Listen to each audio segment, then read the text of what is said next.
Assalamualaikum warahmatullahi wabarakatuh. Kami dari kelompok 8 akan sedikit menjelaskan tentang administrasi keuangan sekolah dan tata laksana. Administrasi keuangan sekolah. Pengertian administrasi keuangan sekolah.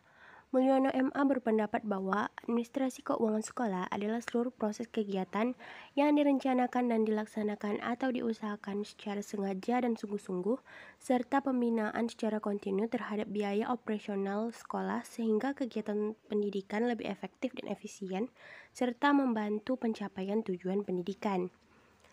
Dapat disimpulkan bahwa administrasi keuangan sekolah adalah sebuah analisis terhadap sumber-sumber pendapat atau revenue dan penggunaan biaya ekspenditur yang diperuntukkan sebagai pengelolaan pendidikan secara efektif dan efisien dalam rangka mencapai tujuan yang telah ditentukan.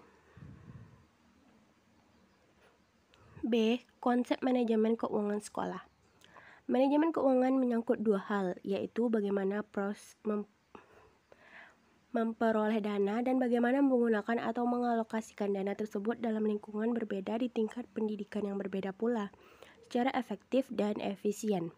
Sumber dana dan pembiayaan pada suatu sekolah secara garis besar dapat dikelompokkan atas 3 sumber, yaitu pemerintah, orang tua atau peserta didik, dan masyarakat. Melalui kegiatan manajemen keuangan, maka kebutuhan pendanaan kegiatan sekolah dapat direncanakan, diupayakan pengadaannya, dibukukan secara transparan, dan digunakan untuk membiayai pelaksanaan program sekolah secara efektif dan efisien. Untuk itu, tujuan manajemen keuangan adalah: yang pertama, meningkatkan efektivitas dan efisiensi penggunaan keuangan sekolah. Yang kedua, meningkatkan akuntabilitas dan transparansi keuangan sekolah. Yang ketiga, meminimalkan penyalahgunaan anggaran sekolah. Untuk mencapai tujuan tersebut, maka dibutuhkan kreativitas kepala sekolah dalam menggali sumber-sumber dana. C. Tahap-tahap manajemen keuangan. 1. Perencanaan atau penganggaran keuangan atau budgeting. Menurut Nanang Fattah, penganggaran merupakan kegiatan atau proses penyusunan anggaran atau budget. Sementara itu, anggaran atau budget adalah merupakan rencana operasional yang dinyatakan secara kuantitatif dalam bentuk suatu uang yang digunakan sebagai pedoman dalam melaksanakan kegiatan-kegiatan lembaga dalam kurun waktu tertentu. Dengan demikian, anggaran suatu lembaga dapat menggambarkan kegiatan program yang akan atau sudah dilaksanakan, serta besaran biaya yang dikeluarkan sehingga dapat diketahui efektivitas dan efisiensi pelaksanaan program yang tercantum dalam anggaran. Beberapa hal yang perlu mendapat perhatian dalam menyusun rencana keuangan sekolah sebagai berikut. Yang pertama, perencanaan harus realitas. Perencanaan harus mampu menilai bahwa alternatif yang dipilih sesuai dengan kemampuan sarana, fasilitas, daya atau tenaga, dana maupun waktu. Kedua, perlunya koordinasi perencanaan. Perencanaan harus mampu memperhatikan cakupan dan sarana atau volume kegiatan sekolah yang kompleks.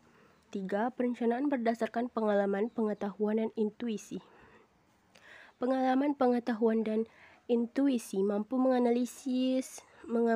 menganalisa berbagai kemungkinan yang terbaik dalam menyusun perencanaan. Yang keempat, perencanaan fleksibel atau luas. Perencanaan mampu menyesuaikan segala kemungkinan yang tidak diperhatikan sebelumnya tanpa harus membuat revisi. Yang kelima, perencanaan didasarkan penelitian. Perencanaan yang berkualitas perlu didukung suatu data yang lengkap dan akurat melalui suatu penelitian. 2. Tahap pelaksanaan atau accounting. Arens dan Lockberg menjelaskan bahwa akuntansi merupakan proses pencatatan, pengelompokan, dan pengintisaran kejadian-kejadian ekonomi dalam bentuk yang teratur dan logis dengan tujuan menyajikan informasi keuangan yang dibutuhkan untuk pengambilan keputusan.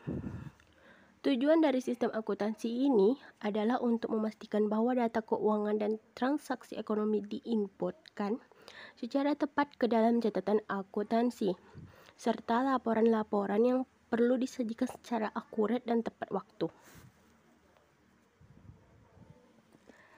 3. Tahap penilaian atau auditing.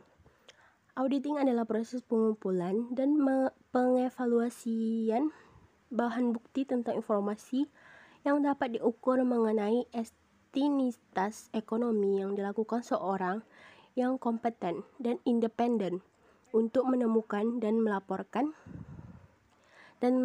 kesesuaian informasi yang dimaksud dengan kriteria-kriteria yang telah ditetapkan. Auditing seharusnya dilakukan oleh seorang yang independen dan kompeten. Untuk melaksanakan auditing, diperlukan informasi yang dapat diverifikasi dan sejumlah standar atau kriteria yang dapat digunakan sebagai pegangan pengevaluasian informasi tersebut.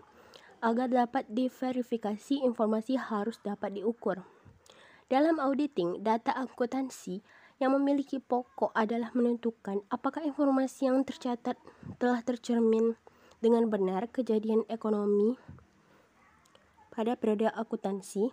Dalam laporan keuangan, aturan-aturan dimaksud adalah prinsip-prinsip akuntansi yang berlaku umum. Dalam sistem akuntansi Indonesia, maka standar akuntansi keuangan ditetapkan oleh IAI atau Ikatan Akuntan Indonesia. Prinsip-prinsip pengelolaan administrasi keuangan sekolah. Manajemen keuangan sekolah perlu memperhatikan sejumlah prinsip. Undang-Undang Nomor 20 Tahun 2003 Pasal 48 mengatakan bahwa pengelolaan dana pendidikan berdasarkan pada prinsip keadilan, efisiensi, transparansi, akuntabilitas publik, dan efektivitas. Pertama, ada transparansi. Transparansi berarti adanya keterbukaan. Transparansi di bidang manajemen berarti adanya keterbukaan dalam mengelola suatu kegiatan.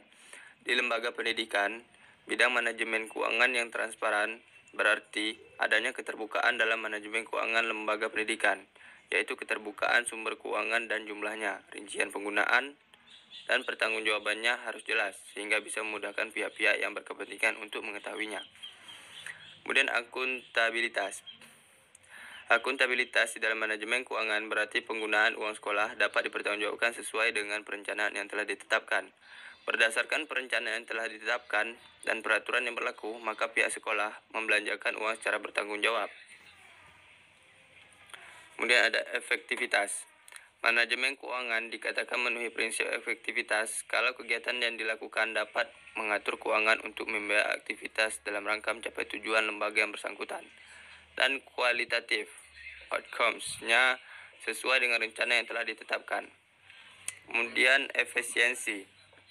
Efisiensi adalah perbandingan yang terbaik antara masukan, input, dan keluaran, output, atau antara daya dan hasil. Daya yang dimaksud seperti tenaga, pikiran, waktu, dan biaya.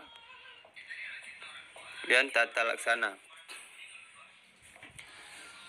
Tata laksana pendidikan sering disebut dengan istilah administrasi tata usaha, yaitu segenap proses kegiatan pengelolaan surat menyurat yang dimulai dari menghimpun, menerima, mencatat, mengelola, menggandakan, mengirim, dan menyimpan semua bahan keterangan yang diperlukan oleh organisasi.